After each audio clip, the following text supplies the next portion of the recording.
So what prompted you to take a stand and organize some of your colleagues take a stand against Steve Bannon? Oh my goodness! Throughout the campaign, Donald Trump was attacking different parts of our country, attacking Hispanics and African Americans and veterans and gold-starred families and individuals with disabilities and women. The list goes on and on. It was division, divide, and denigrate. And I think we all hoped that given that he had won election, that there would be as he assumes the mantle of leadership, a new Donald Trump. One who actually sees the power and strength of diversity in America and sets aside the strategy of hate and division.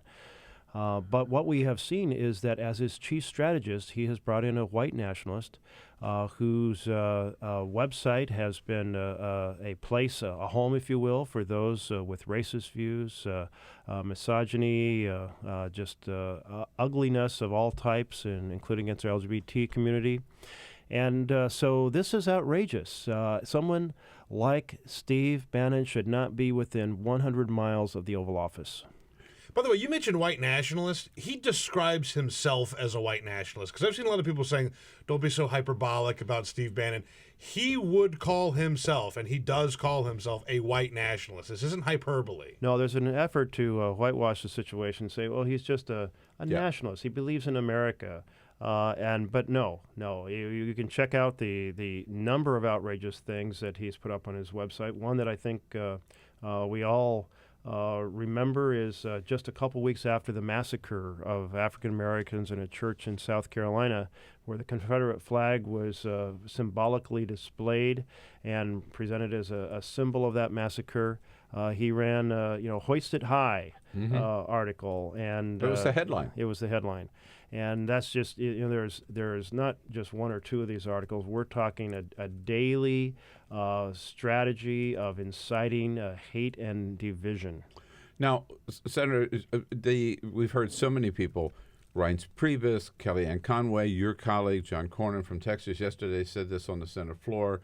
Well, look, any new president has the right to name whomever he wants as his. That comes with the territory. You get to name your cabinet. You get to name your White House staff. Why shouldn't Donald Trump?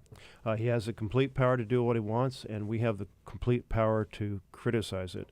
When a leader is way off track and the values they're displaying are so at odds with the values of America, equality and opportunity for all, justice for all, when promoting someone into the inner circle who doesn't share those values, the rest of us not only have the right to speak out, we have the responsibility to speak out. He, of course, would not require Senate confirmation. No, that's correct. Yeah. No, we have no ability to bring that debate to the floor. Right. So, in effect, what do you hope to be able to accomplish? How do you'd like to see Steve Bannon not in the White House? How do you think you can pull that off? Not only don't want Steve Bannon in the White House, we don't want anyone who brings his strategy of hate and division. And I really want Donald Trump to pause for a moment and say, is this the way I want to kick off my administration? By making my closest advisor, my muse, if you will, someone who hates the LGBT world, who hates African Americans, who attacks Jews, who attacks Hispanics. Is this really the foundation on which I'm going to be a president for all of America? Someone has to stand up and say, stop, you're way off track, you're just getting started, rethink this. And that's the message that I think so many Americans want us to say. And here's part of the reason why. Following his election, there have been thousands of attacks, cases of bullying, verbal abuse, physical abuse, based on people who say, hey, I'm free now to think, I guess, act out on my darkest impulses because I've got a president who mouthed all these forms of prejudice during this campaign. Well, he needs to reverse that. And by he, I mean Donald Trump. Donald Trump needs to reverse that. He needs to stand up and say, we are going to be a unified country. We are going to fight to lift up all families. And that means let's put an end to these acts of hate and have acts of kindness. I want to point out, were joined yesterday at your news conference by Senator Debbie Stabenow, Senator Mazie Hirono, Senator-elect Chris Van Hollen from Maryland, and I'm sure Senator Harry Reid spoke on the floor. There are other Democratic senators and House members who would join you in this Yes, and effort. another 5 senators have signed the letter. Is that right? Yeah. We'll be putting out the letter tonight. We may have a few more. The letter to President-elect Trump? Yes, to President-elect Trump. Bernie Sanders has joined us. Elizabeth Warren has joined us. What can average Americans out there, Republicans and Democrats, who don't like a direction that a Steve Bannon might try to take the new president, can they write to Trump? Can they join your effort? Is there a website or? They should call their House member and call their Senate member and say, in whatever form you can, whether it's public or whether it's calling up the president-elect, let him and his team know this is beyond the bounds. It's just wrong, just simply wrong. Reverse it. And to those who say, so I've heard two kind of responses in defense of Steve Bannon. Well, there are those who also say, gee, he's really a nice guy. You just don't know him. I'm not willing to believe that. But one is, president has a right to appoint anybody he wants. The other is, yeah, this is what the website says, but that's not what Steve Bannon says. He's just the head of the website. The website is the articles are written by other people, not by him. Yeah, it's absurd. If you see what former staff members have said, his strategy and his desire to host a site and promote these views. Right. So I mean, yeah, again, he is the website. He is the website. Right. Senator, I want to ask about a couple of other issues that are going today. They're in the Senate. An election for new leadership of the Senate. Who do we expect to be the new Senate leader? Well, assuming Mitch McConnell will be the new Senate leader. I'm sorry, among the Democrats, right? Among the Democrats, yes. Chuck Schumer will be elected. We have basically a unanimous caucus believing he's really the right person to take us forward. Right. And that takes effect, the beginning of the year? Yes. Yes. Right. Mm-hmm. And the rest of the leadership team, do we know? Will that be decided today? It'll be decided today. I don't expect to see any big changes. I think everyone in our leadership team has been very valued, has contributed a great deal. We don't have deep, profound tensions that have to be resolved. There's been a lot of talk about, given his remarkable performance in the Democratic primary, that Bernie Sanders should have a more prominent role among Democrats in the Senate coming up. Do you see that happening? Would you agree with that? Oh, I absolutely agree with that. Now, of course, you're talking to the only member of the Senate who endorsed Bernie Sanders. Right. So you're talking to another Bernie Sanders supporter here. So right. I have so much respect for Bernie. He speaks the truth. He speaks it articulately and forcefully, powerfully, and it resonated deeply.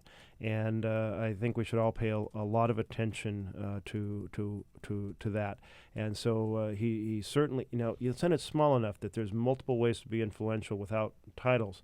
But I'm sure right now he and Chuck Schumer are working out an appropriate way to make sure his voice is very, very prominent in our team. And if the Democrats have been able to hold on to the Senate, which we certainly had hoped would happen, there might even have been a chairmanship for Bernie Sanders. Oh, there certainly would have been, and depending on how the seats got jostled, that might have even included health and education, which I think would be a wonderful fit. I want to ask you a question that I get asked all the time, Senator, as a Sanders supporter. Do you believe that if Bernie had been our nominee, would Bernie have won this election? Well, so I don't. I mean, the truth is, I really don't know.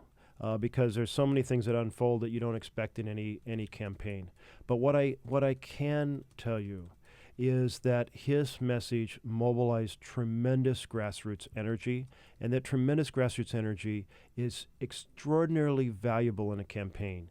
You can have the best turnout mechanism in terms of deployed staff, call rooms, nicely printed pamphlets, and so forth.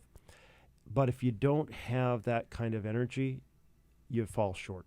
Right. and that could have, I agree with you, we don't really know, but that could have made the difference in areas where he had tremendous appeal, Michigan, Wisconsin, Yes. and Pennsylvania. Yes, no, certainly. And I'll tell you what else. One of the issues that affected those states profoundly was TPP and the Trans-Pacific Partnership.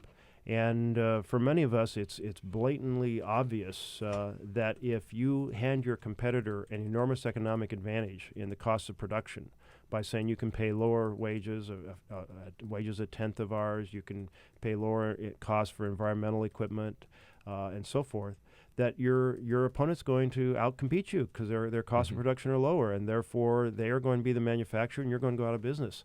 So this is obvious. We've seen this across America, and during the campaign, Carrier heating equipment is going to Mexico. By the way, I'm replacing my furnace. I will not be buying a Carrier furnace. I'm going to buy something made in America.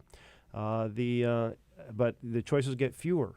And then the competitors say, well, their costs have gone down. Maybe we have to follow them. Then the supply chain follows. And then the people who are employed who buy things in our grocery stores, they don't have the income. And so it's not just the initial loss of the manufacturing. It's the supply chain. It's the income. It's all of this. So when you visit these areas in Michigan, I did 7 canvas kickoffs just a couple days before the election in Michigan. And those were the folks who were turning out, who had the energy to leave their home, come down, get on the phone, but you could tell that it wasn't anything like the fervor that we had 8 years earlier. I know you have to go, but I have to ask you one final question. Supreme Court. Any doubt in your mind? I mean, that's one of the first things that Donald Trump's going to do is send somebody else up for the Supreme Court, and Mitch McConnell will try to ram that through. What are Democrats going to do? Absolutely. And let's be clear. This is a stolen seat. This Supreme Court seat belongs to Barack Obama. The Republicans did something that has never been done in U.S. history and said, we're going to take it away from the president and we're going to hand it to the next president. Now, they hoped they'd be handing it to someone who would appoint a far-right justice, and they have succeeded. Now, we really thought that we were going to save them from this assault against the Constitution by either winning control of the Senate or winning the presidency. We didn't win either. So now the crime that was plotted is going to unfold before us, and it is going to have a profound impact on the legitimacy of the court. We'll certainly do all we can to block a far-right appointee who is out of sync with the vision of the Constitution, the we the people vision that our Constitution was founded on. But ultimately, there are ways that we can be run over when you're not in the majority.